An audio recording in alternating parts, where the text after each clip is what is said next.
Estriktong patnubay at gabay ng magulang ang kailangan. Maaaring may masiselang tema, lengguwahe, karahasan, sexual, horror o droga na hindi angkop sa mga bata.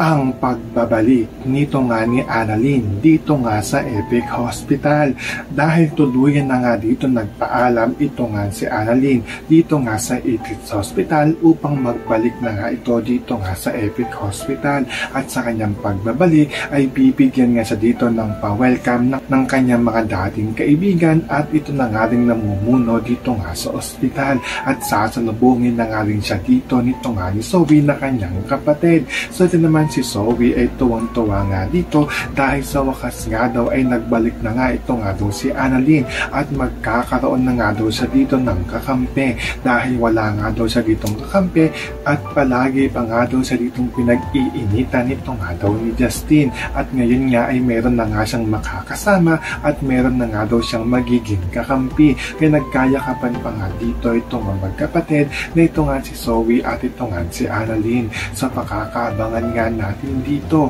ang ingranding pagbabalik nito nga ni Annalyn dito nga sa Epic Hospital. Yan ang ating mga pakakatutukan at pakakaabangan dito nga lang sa abot kamay na pangarap.